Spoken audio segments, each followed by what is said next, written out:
Don't bother me one bit. But I never expected, since I have an official recurring role on General Hospital, that I would involve myself on it on my own damn YouTube show. But it seems necessary because people are out there talking as if there's fact, when in actuality it's their opinion, and I'm the one with the facts. So since Jemele Hill wanted to insert herself into the proceedings and go there, providing her perspective, which no doubt should be respected, at least the parts that are true, or that are simply a perspective as opposed to being disguised as facts when they are not. Figure I'd take a turn at doing it myself. So, to recap, Michelle Beadle, former colleague at ESPN, who went on the airwaves and said she prays for my demise, my fall, which everybody has universally excoriated as well as they should. Not that it would affect her or her trifling self anyway, in any way. But it was right, it was nice of them to bring that up, to say that that was beyond the pale, because I certainly don't root for her demise. I don't root for her at all. I was proud that she said she actually prayed, because I didn't know she prayed. With that being said, because she came at me the way that she came at me, for yet the umpteenth time, spanning 11 years, I finally decided to speak up for myself. But not before Cari Champion, my former colleague at ESPN, decided to go to do a video to post on social media. No call to me, no conversation with me. I was completely blindsided by what she put out there, and I had to find out about it in real time like everybody else. Matter of fact, my nephew was the one that told me about it. Didn't even know. But to remind y'all of what transpired, here's what Cari Champion had said about me in the aftermath of Michelle Beadle's diatribe, which I hadn't responded to immediately. And Cari somewhat took umbrage with that, but it was really more about Representative Jasmine Crockett, Kamala Harris, Michelle Obama, and of course, Cari herself and Jemele Hill. These are all according to Cari Champion's words. Take a listen. Stephen A. I played that Michelle Beadle clip for one reason and one reason only.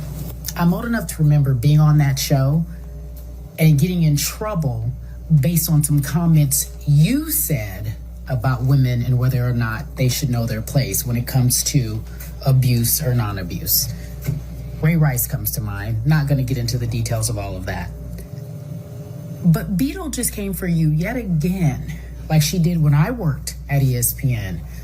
I wonder, do you have that same smoke for her that you have for Jasmine Crockett, that you have for Michelle Obama, that you sometimes display for me and Jemele Hill? Do you have that same smoke? I'm sick of it. Keep the same energy. And I call you and I root for you and I say, hey, I got your back. I'm happy for you. But you keep that same energy, sir, for everybody. Here was my response. You just said, Cari, you called me, you root for me. Why would you root for somebody that called you out in Jemele Hill, who's your good friend? Because it's never happened. Never. I've shown you nothing but love. What are you talking about? You were hired at First Take in large part because of me. You stayed as long as you stayed and had the support of the people that supported you because of me. Do I need to get bosses to confirm that I'm telling the truth? You know I can. When we see the diverse people that come on First Take, black people, women, the list goes on and on. Who did that? That wasn't happening when Skip was there. That was me. are you talking about? When have I spoken against you? When have I thrown shade against you? When did that happen? That is a lie. Yes, it was. But needless to say, eventually others have to get involved. Some for clicks, generate revenue. I'm not accusing Jemele Hill of that. I respect her too much. But that don't make her right with what she has now decided to open her mouth and say. So before I address Jemele Hill, let me show you what she now entered the proceedings to add to the mix. Take it away. I have always credited Stephen A. Smith with the fact that when I was a columnist in Orlando and Stephen A. had a show called Quite Frankly on ESPN, he had a segment on his show called The Back Page, which he purposely and intentionally made as a space for Black columnists. So I was on it, Rob Parker was on it, a lot of people were on it who were Black opinion makers, opinionists during that time. And it is very true that being able to be on Quite Frankly and to be, sort of seen nationally was definitely something that helped me in my career. Make no mistake about it. And I'm not trying to discredit anything that you have done for me. But you saying that you helped Cari get to First Take, I know that unequivocally not to be true. And I'm going to just say it what it is. Do I think that you put in a good word here and there for Cari? I'm not saying that you didn't. But you made it seem like you scouted her at the Tennis Channel. You brought her over to ESPN, and that's how she got First Take. And I can tell you 1,000%, the man that did that, his name is Jerry Madeline. You and I both know him. Jerry Madeline was somebody whose job at ESPN was to scout talent. He was the one who scouted Cari from the Tennis Channel, if I'm not mistaken. And for Cari to get that job was miraculous in a lot of ways. It spoke to how well her audition went. I knew based off my own conversations with Skip that Cari wasn't his first choice. So you were completely telling the truth about that. But you didn't know Cari from a can of paint. So to then suddenly reframe this story like you're the reason that Cari Champion wound up on First Take, bro, I got nothing against you, but I'm just calling bullshit on that. I'm gonna just say it what it is. What I love is how former people from ESPN want to always act like they're the paragons of truth and virtue and that they're telling the truth and the rest of us are lost. Even those of us who are still in the damn building. Like we don't know. Calling bullshit. And I'm going to keep myself PC today. I promise a couple of people. I'm trying not to cuss today. Okay? And be nice. Because before I say anything, I want everybody out there to know I respect the hell out of Jemele Hill. I respect her work. I respect the professionalism that she displayed throughout her years in this industry, and by the way, that she continues to display for the most part. I am not insulted remotely by any perspective that she has over this whole thing. She is entitled to her opinion. She's earned it. I have never, nor would I ever disrespect Jemele Hill. But that doesn't mean that you get to create your own facts. You can call it bullshit all you want to. Respectfully, the one that's spewing bullshit is you. You know for a fact that that did not happen with Cari? Well, how would you know? I thought you were going from First Take. I thought you didn't know Cari when she first arrived. I thought you didn't have a relationship initially, that it was something that you had cultivated. How would you know? You don't. You know what story she may have told you, but you don't know the whole story. So allow me to educate you. Number one, here's how it went down. Jerry Madelon is an executive at ESPN, was there for 27 years before departing in 2015. He is absolutely the one who recruited Cari Champion. I don't know, did I say I recruited her? You said, quote, it made it sound like, I'm sorry, we're both journalists in this industry, not just personalities. You don't get to say it sounded like, did I say that or not? I did not. I never said I recruited Cari. Why would I recruit from the Tennis Channel? I never said that. That's where she was before she arrived at ESPN. I didn't know who she was. Jerry recruited her. So here's how that goes. Jerry recruited her, and then the VP for original content overseeing First Take was a gentleman by the name of Jamie Horowitz, who was over First Take, who was Skip's boss, who ultimately collaborated with Skip to bring me on board, who was made aware of Cari Champion by Jerry Madelon. And as a result of him hearing about Cari Champion from Jerry Madelon, met with her not once, but twice. Jerry Madelon was interested in having her. Jamie Horowitz was interested in having her. And who did Jamie Horowitz come to make the decision? You're looking at him. Because Skip was running First Take, but Skip had his reservations. So it was not only up to me to decide if Cari Champion would be on First Take, it was up to me to convince Skip because he was the ultimate say. Cari Champion wasn't going to convince Skip. You wasn't going to convince Skip, Jemele. Jamie Horowitz couldn't convince Skip.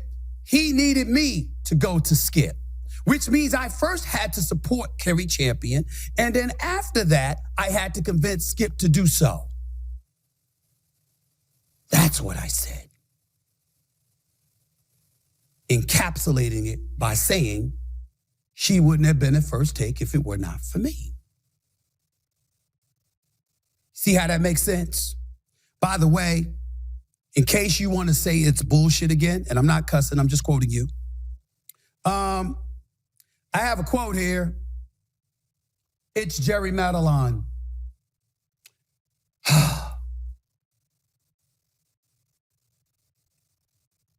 Thank you again for the call. If it helps you with your commentary, please be clear. My role with Cari Champion was similar to that with Stuart Scott. I found him and counseled him, but I was not his day-to-day person. Jerry Madelon. You have his number, Jemele. Call him. See, we talk. This is me. I have names. I have numbers. You need his number? I know you got it, but if you need it, I'll text it to you. Jerry Madelon discovered Cari, recruited her, sent her to Jamie. Do you need me to tell you where Jamie and Cari met? In Queens, US Open? You need me to tell you that? Do you need me to tell you the date and the time Jamie Horowitz came to me to say to me, how you feel? Do you feel this way? Do you support her? I need your help with Skip.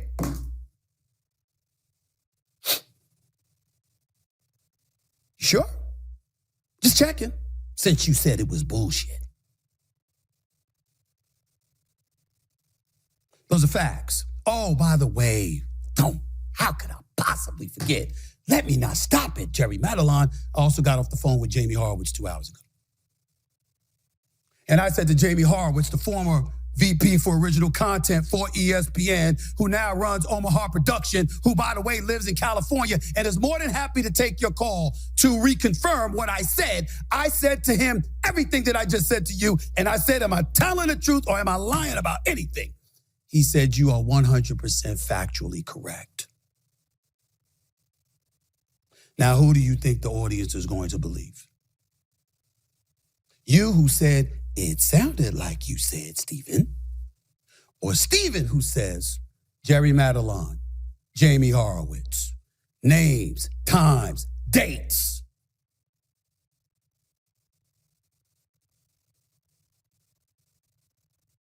You see, here's the problem.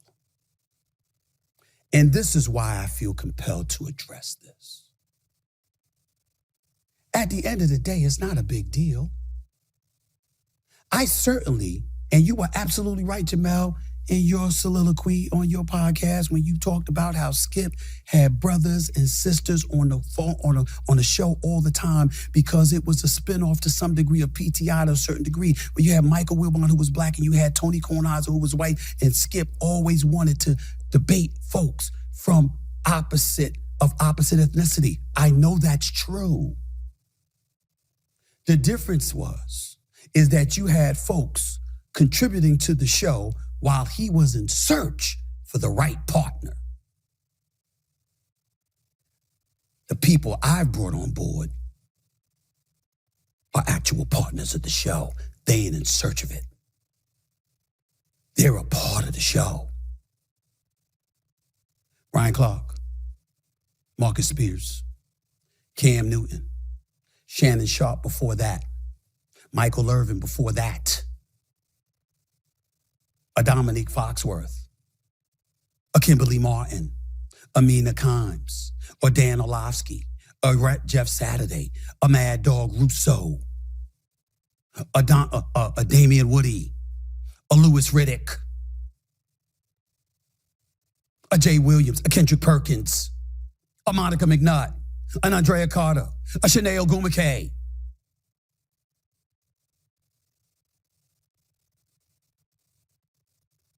All handpicked for the purposes of First Take. Which brings me home to the biggest reason why I'm making these points. If you were at ESPN Jemele Hill, it would be you too. I've shown you nothing but respect. Always. I never talked about your business. I never implied or publicized what happened with you in SportsCenter with Michael. I never talked about how you ultimately ended up out the door and leaving of your own accord or with their assistance and being bought out. I don't talk about those things. You know why, Jemele Hill? Because I would never dream to. I don't care what anybody on ESPN says about you. That's y'all business and ain't mine.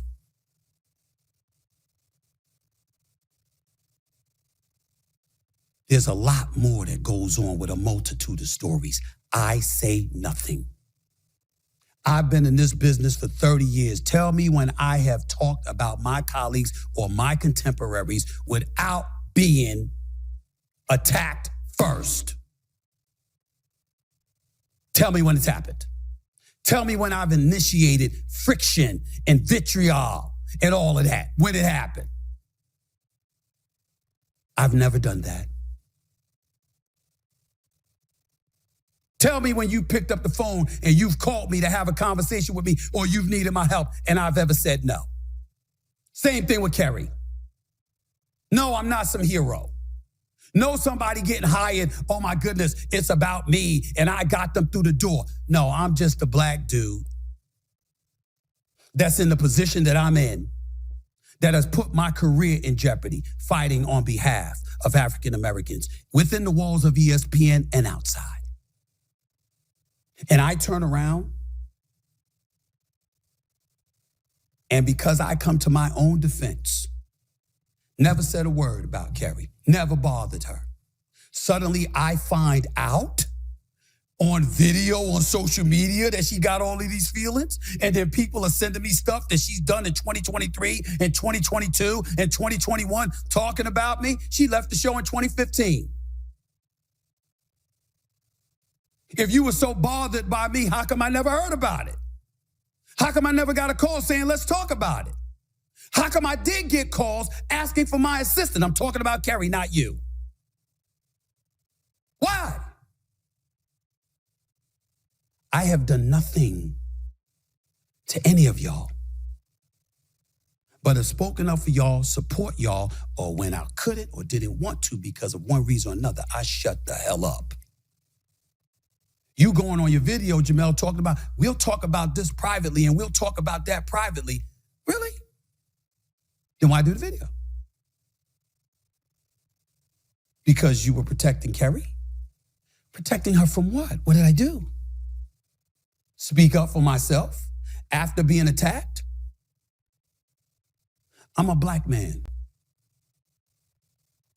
How do you think it looks when y'all don't hesitate to bring up a Ray Rice, or you don't hesitate to bring up something where somebody is coming at me because of things that I said? How do you think it makes me look or makes me feel when you go on camera and you talk about, we were watching her on First Take and it was very, very uncomfortable? You never told me that. Not a word.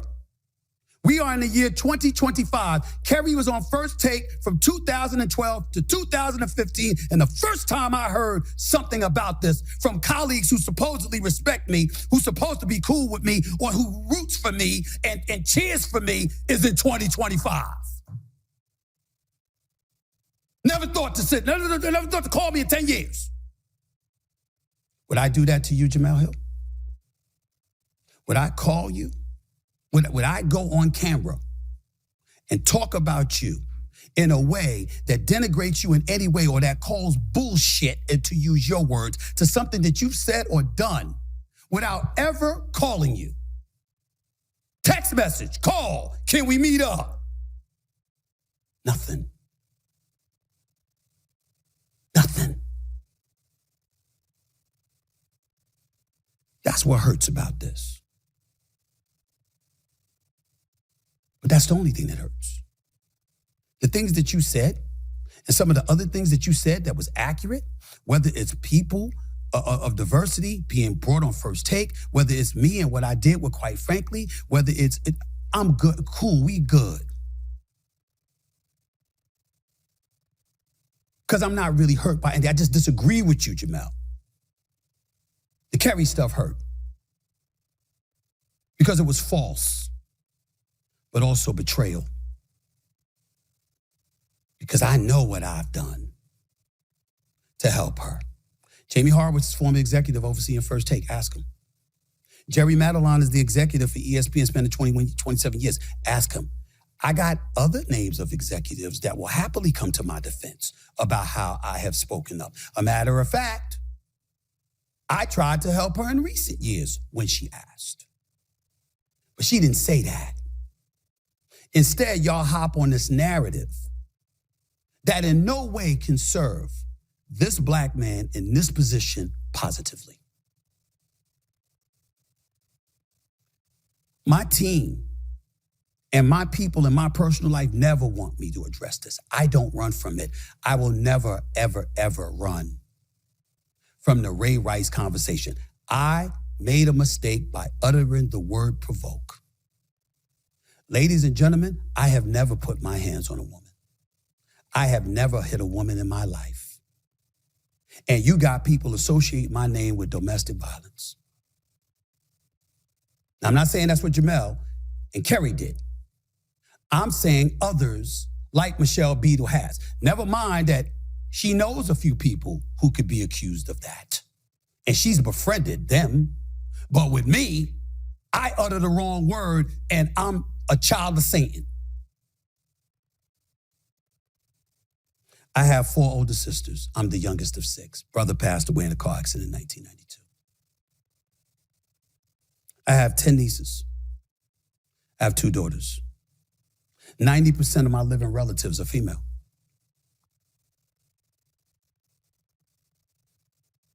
I have never, nor would I ever condone any man putting his hands on a woman. Ever. Ever. I've come to the defense physically of women who had a man put his hands on them, with family, with relatives, and beyond.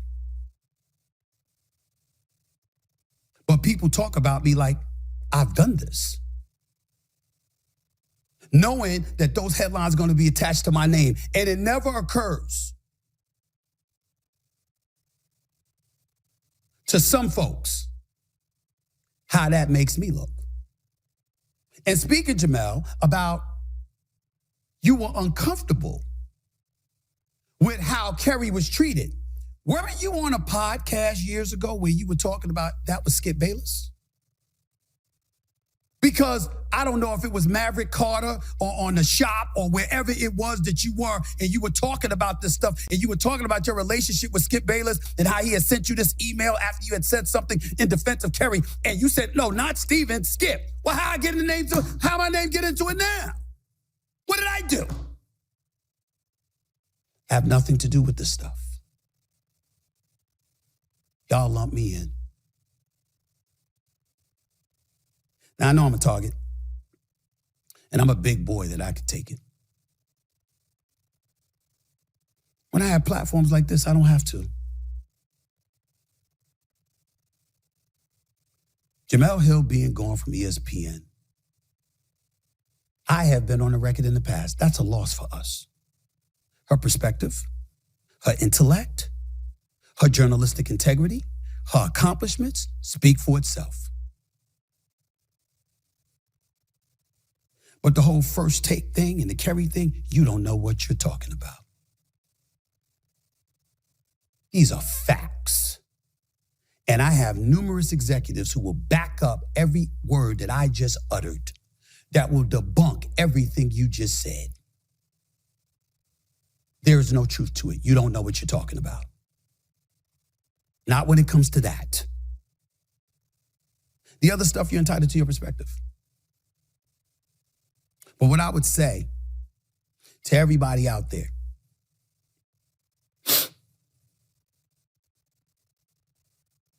people are going to come after you when you're doing your thing. And if you're remotely successful, that's the way it goes.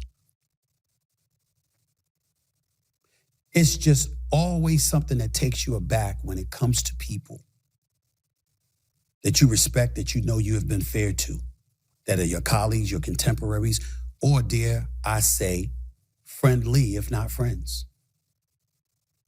What I would ask everybody out there watching, tell me when I said something about Cari Champion.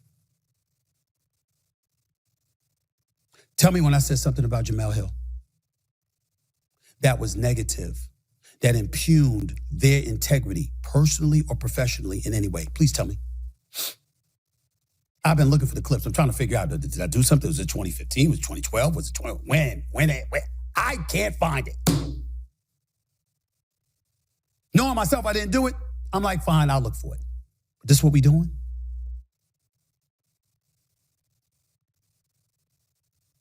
That's the problem. I don't mind enemies. I don't view either one of those ladies as enemies. Please don't get me wrong. I don't mind enemies. They're right up my alley. It really, really is. Where I regress, where I get a little bit tentative, I don't want to go there. I really don't. But there's only but so much a man's going to take when you keep lying on him and professing it's true. I didn't say anything all these years about Michelle Beadle because the hypocrisy of her verbiage, her statements, and her classlessness would have put me in a position where to prove it, I have to tell other people's business to make my point, which I'm not going to do.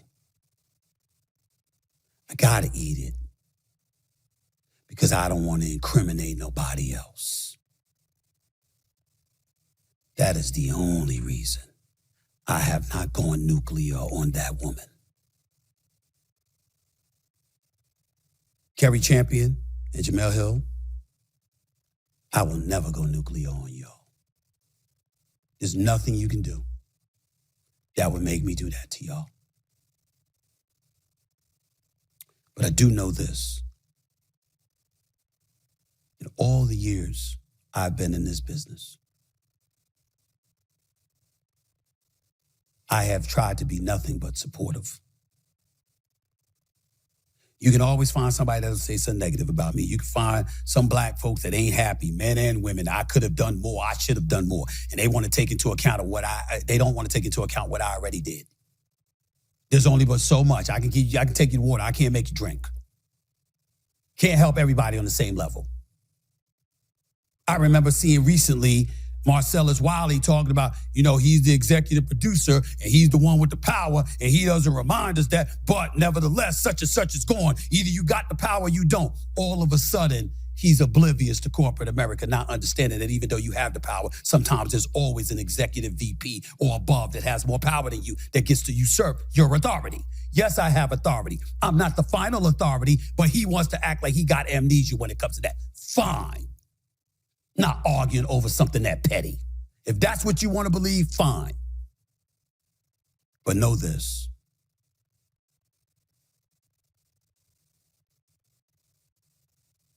It's been 30 years. 30 plus years I've been in this business.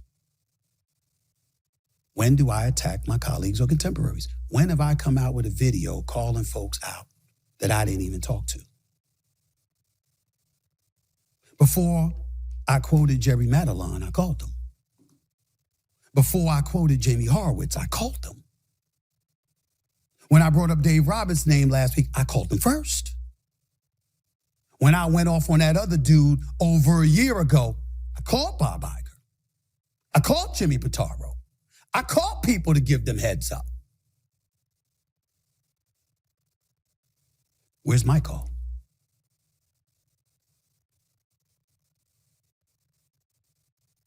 Where's the courtesy of, I disagree with you, here's why, here's how I feel, just didn't want you to be blindsided, just know that I'm going to say this. How come I never get that courtesy?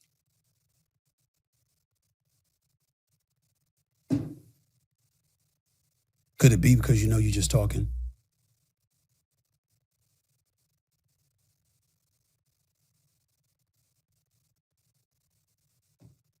You have the answer to that question, I don't. I wish you well, Jemele. Still wish you were at ESPN. Wish you nothing but success in your future endeavors.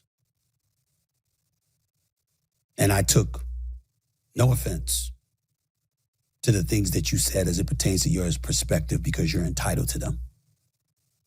Only thing I took offense to is you acting like something was factually correct that you can't possibly know. You are wrong. You do not have your facts straight. You do not know what you're talking about when it comes to that. I have facts. I have dates. And I have the bosses directly involved, one of which you brought up who were directly involved, who confirmed that I was telling the truth and you were not. I am not accusing you of lying. I am not accusing you of what I've known others to be, where you're telling false stories on purpose. That's not what I'm saying. What I'm saying is you don't know. I do. Which is why I spoke. That's all I have to say about this. Y'all have a nice life. Continue to build and grow. I'll do the same. See you down the line. I got other important subjects to get to. Now on to my next subject. And, it's really, really dicey because obviously this involves yet another woman. And this narrative, it's me and I'm combating women, particularly black women and all of this other stuff. I mean, it's getting ridiculous. You can't disagree. You can't ask questions.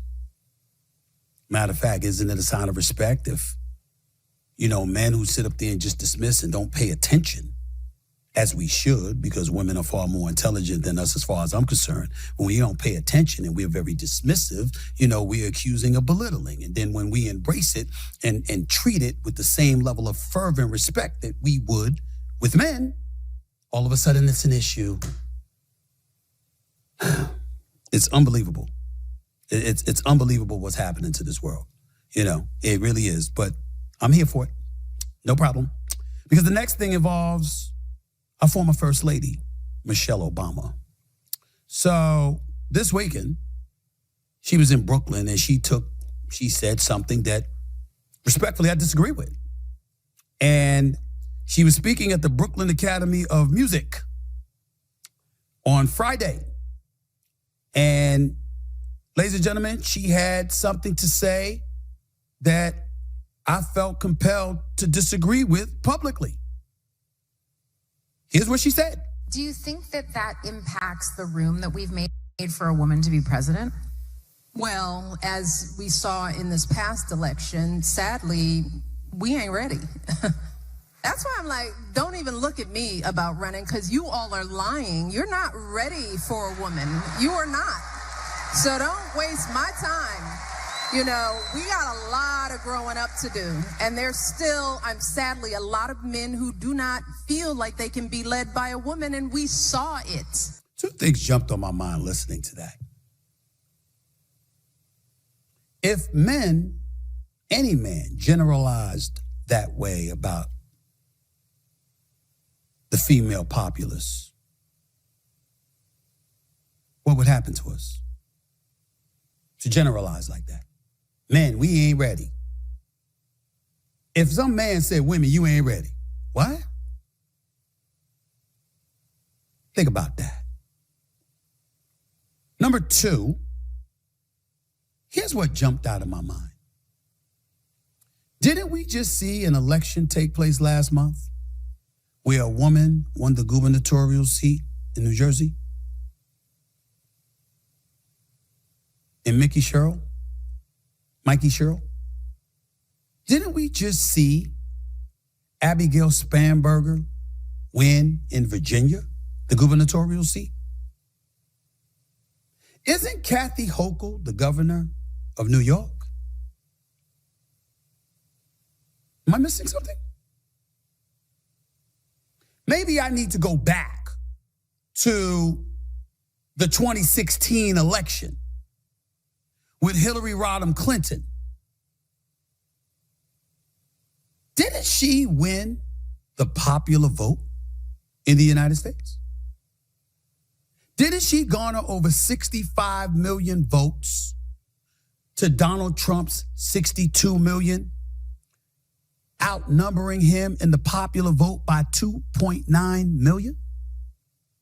Wasn't that Hillary Rodham Clinton? Could y'all put that stat up, please? Because I want to see it. Hillary Rodham Clinton, 2.9 million more votes.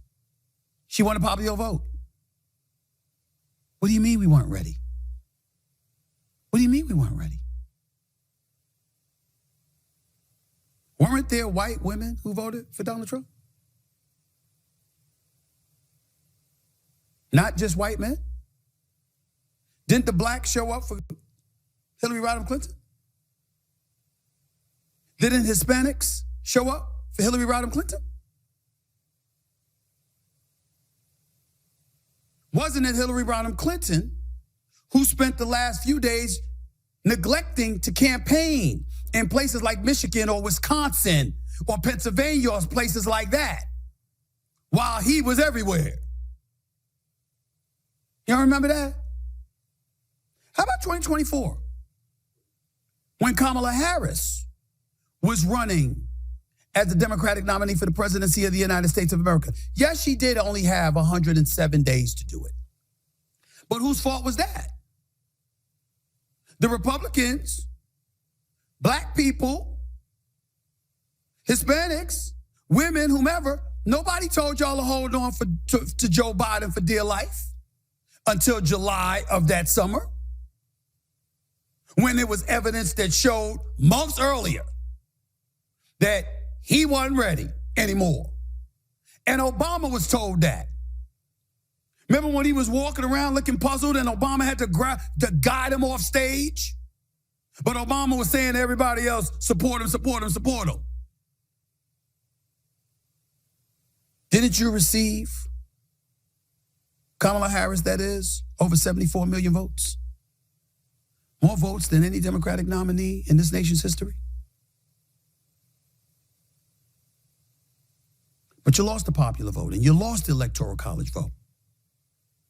And you lost the traction that Biden had gained for you in 2020. And you were hesitant to do interviews. And you were hesitant to answer questions.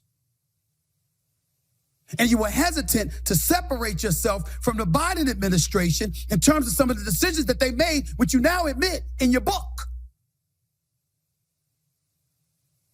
But 74 million plus people still came out and voted for you, myself included.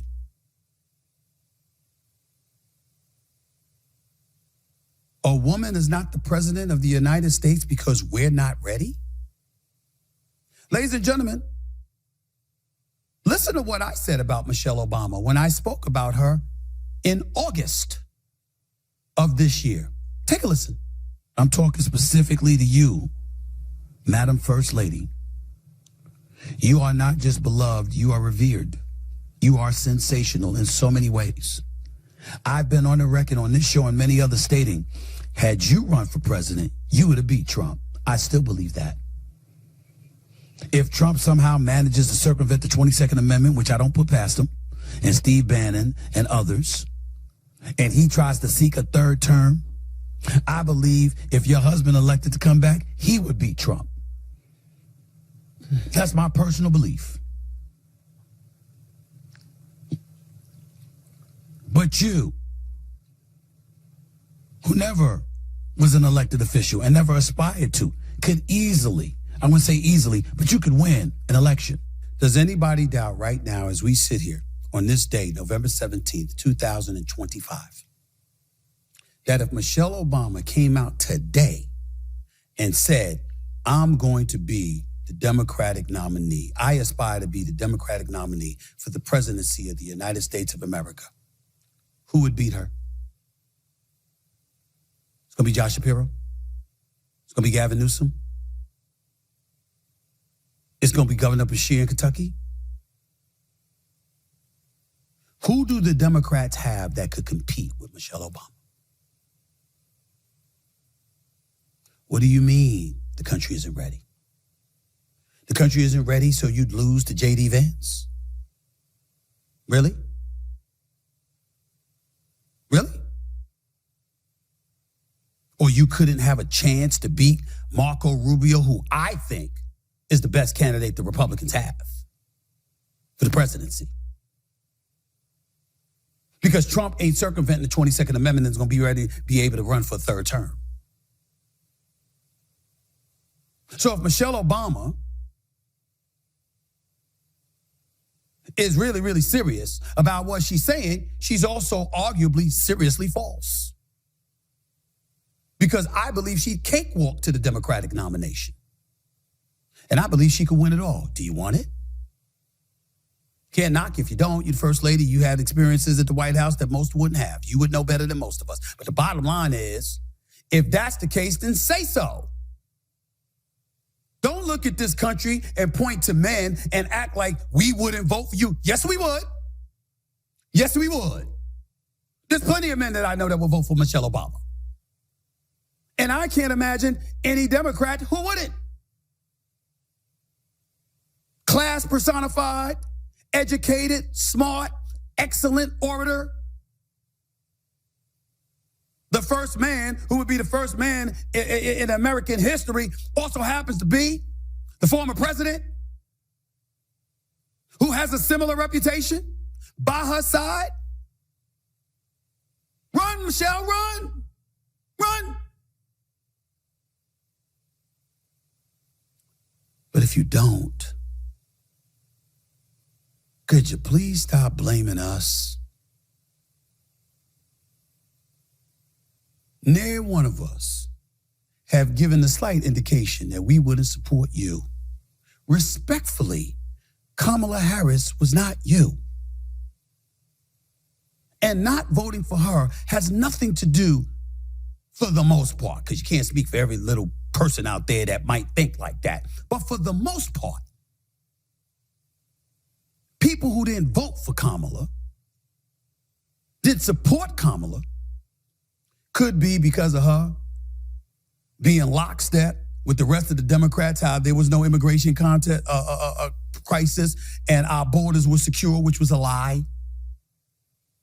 It could be them feeling uncomfortable with her, pointing out, hey, I can't see anything that I would have done differently than Joe Biden. No, we don't want to hear that. They can't have footages of you for the GOP to use with you talking about allowing transgender changes to take place within our prison walls.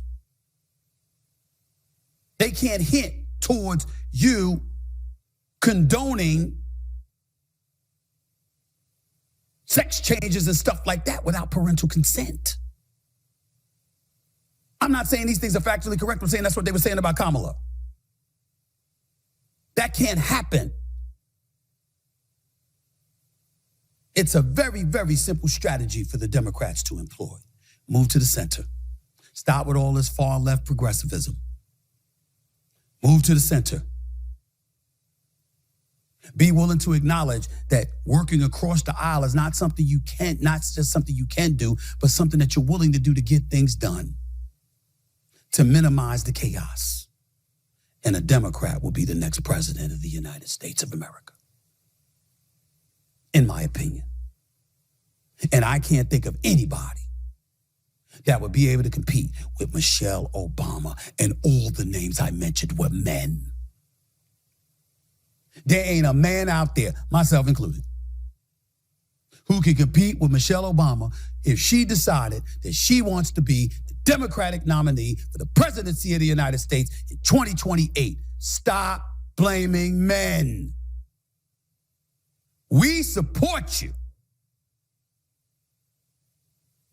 We supported Hillary. Crime bill with Clinton and all. We still supported her. Stop.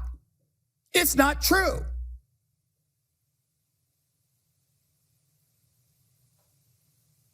I got something to tell you that is true, though. And this is on the fault of both sides of the aisle. I'll explain what I mean by that in a minute. The last item I wanted to touch on, and this indirectly involves Michelle Obama, because obviously her husband, Barack Obama, the president of the United States, from 2008 to 2016, is the guy that's associated with the health care bill that he obviously engineered and helped pass, and that is ultimately passed. And that's the Affordable Care Act, which is also known as Obamacare. Now, the reason I bring something like this up is because with all the chaos going on in the streets of America and everybody looking at the latest shutdown, and we heard all of this noise about Affordable Care Act subsidies and, you know, how the Democrats wanted them to continue into perpetuity while the continual resolution called for it to come to an end. Obviously, at the end of this year, December 31st, it was supposed to come to an end, and those affordable care subsidies weren't included in the continual resolution that ultimately was agreed upon. So much noise has been made. Democrats have been going after one another. John Fetterman, senator out of Pennsylvania, along with a couple of folks out of New Hampshire, a couple of folks out of Nevada, et cetera, are really, really getting it from the rest of the Democrats. And Senator Chuck Schumer, who was the voice in the Senate for the Democratic Party. You've got people saying that he's betrayed them and he needs to go and they need new blood, et cetera, et cetera. We've heard all of this. And I'm personally getting sick of it because I think one of the reasons that, I'm not trying to be an aficionado. I'm not trying to be an expert. I leave that to so many others. But you're allowed to deduce that 1 + 1 = 2. You're allowed to deduce that, listen, at some point in time, we got to bring home what the real issue is. And when it comes to the subsidies and when it comes to health care, and Obamacare is constantly mentioned, What we need to confess is that it's not working. That's not to point the finger at Barack Obama. That's not to point the finger at the Democrats. It's simply to make the point that while it is highly beneficial for the desolate and disenfranchised who were otherwise uninsured, and now they're talking about over 24 million folks, additional folks, now find themselves having health insurance, which is a big, big deal. What's not being told in all of this is that when you talked about bleeding from the rich, and bleeding from the rich, because people shouldn't have all of these exorbitant dollars available to them in the richest country in the world while folks are without health care, the flip side to it, ladies and gentlemen, is that if it was hurting the top 1% to 2% of the population, if it was hurting the top 5% of the population, it would make sense. Regardless of what number you pour out here, they can afford it. The issue is that Obamacare, as the argument is being made, is leading to the eradication of the middle class. Now we got ourselves a problem. How could that possibly happen? Why are we having this issue? The reason is the fault of both sides of the aisle. Because there's a problem that's going on that they have done nothing about because they're not incentivized to do anything about it. And that is the insurance companies and Big Pharma. Did you know that since Obamacare was essentially, it was approved in 2010, but implementation really kicked in 2014. Do you know that over the last 11 years, $1.5 trillion plus is what it's cost our government? Did you know that although a lot of that came courtesy of subsidies which were from COVID, which went on top of the subsidies that originally existed, that had a lot to do with the cost, adding the cost? Did you know that not only did that happen, but that's what the Democrats wanted to continue because they wanted to ensure that come December 31st, when premiums are skyrocketing, et cetera, and people are devoid of true health care, that was being addressed so they could have health care. Sounds like a very thoughtful and heartfelt position for the Democrats to take. But what did you do when the prices kept escalating and escalating and escalating? Did you address the reason why? Not in an effective fashion. Because the real reason this is happening is because of the insurance companies. The insurance companies, you see it right there. 2010 profit versus 2024 profit in healthcare and Big Pharma. United Health from $4.6 billion to $14.4 billion. Elevance Health from $2.9 billion to $6 billion. Eli Lilly from 5.1 to 10.6 billion. So one doubled, another tripled, another quadrupled in profits. Where do profits come from? Because the American consumer out there was told that, you know what? It's a cap of about $2,000 for health care in the year 2025.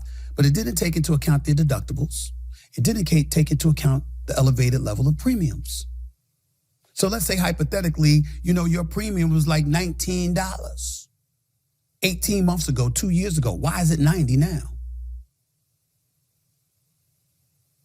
These are the kind of things that are going on because insurance companies and Big Pharma have found a way to make sure they get theirs no matter what. How come the loopholes weren't closed?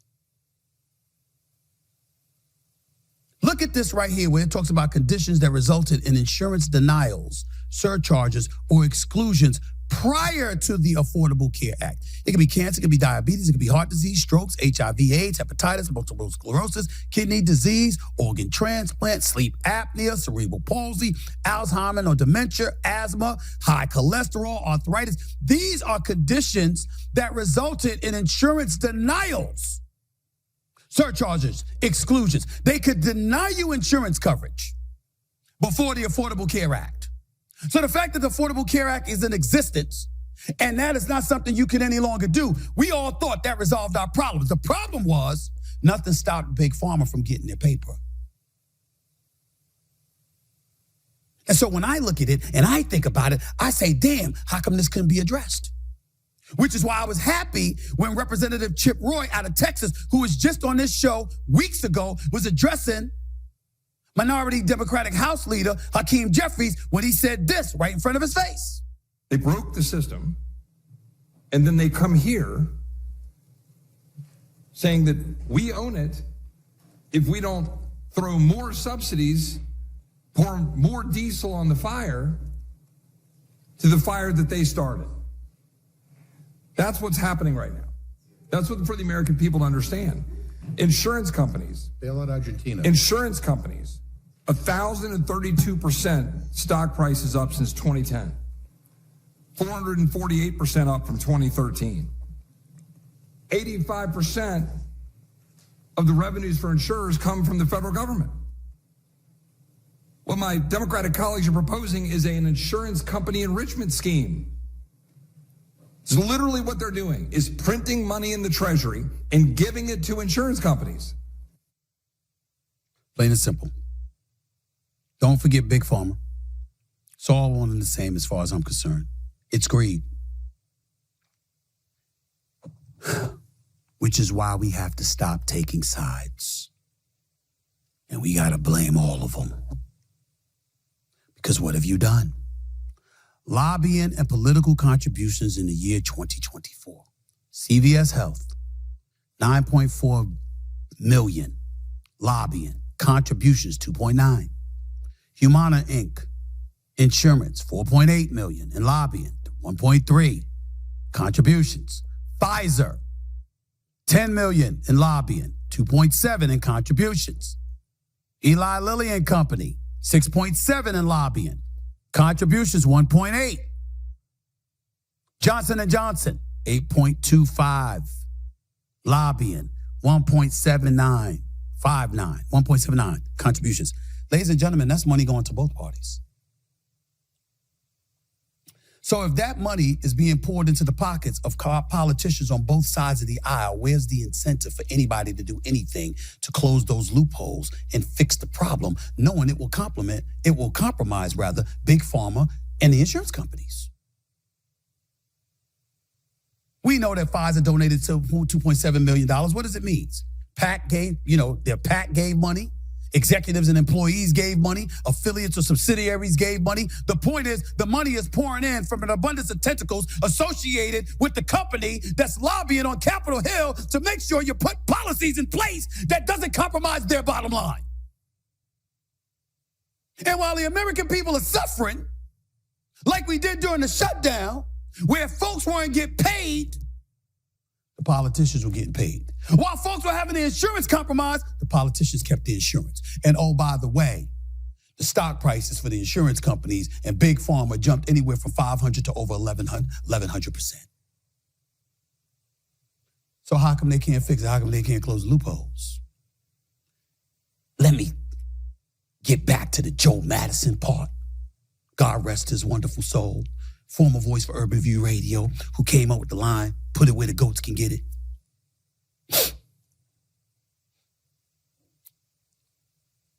If everybody else got $10,000 for me, but you got $1 million for me,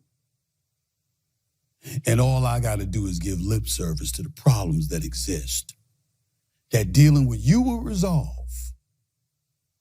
but I never deal with it at all because I'll continue to get my money, but give the impression that I'm actually addressing the problem. Where does that leave us?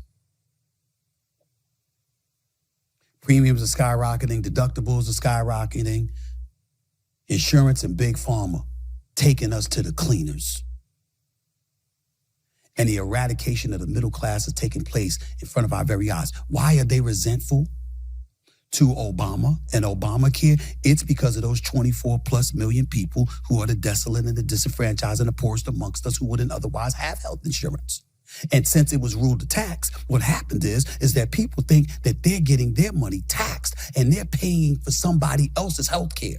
So it's like me with my nephew Josh. If I'm sitting up there and I'm in the gym 6 days a week and I'm keeping myself in shape and I'm healthy, but his ass is eating crunch berries or smoking cigarettes, not that he's doing that because he doesn't. I'm just being hypothetical here. And he's not taking care of himself, but I got to pay for his health care, I'd have a problem with that. That's the American people. Wrote down this philosophy that I want people to understand because I wanted to really write down a dichotomy that exists between the liberals and the conservatives, just so we understand one another. When it comes to healthcare, what's the liberal philosophy? Ask my researcher to write this down for me so I can make sure that I read it verbatim. Liberals look at healthcare like it's public school or the fire department. Everybody gets it, period. They want the government stepping in with subsidies, regulations, even government-run insurance. Single payer. Because they believe the free market is going to leave people behind. So in their mind, Washington has to fill the gaps, even if it means more spending, more taxes, whatever it takes. Conservatives, on the other hand, say, hold up. Healthcare is a market good with a safety net, not a government takeover. They believe competition, choice, and real price transparency drive down costs, and that when government gets too involved, everything becomes more expensive and less efficient. So they argue the government should focus on the poor and the elderly and let everyone else choose the plan that fits them because that's what sparks innovation, lowers prices, and elevates personal responsibility. Sounds about right. Ideology, belief, core, clear principles, diametrically opposed. The problem is not the opposition. That's what makes the world a better place. It's open for debate, edification, and elevation.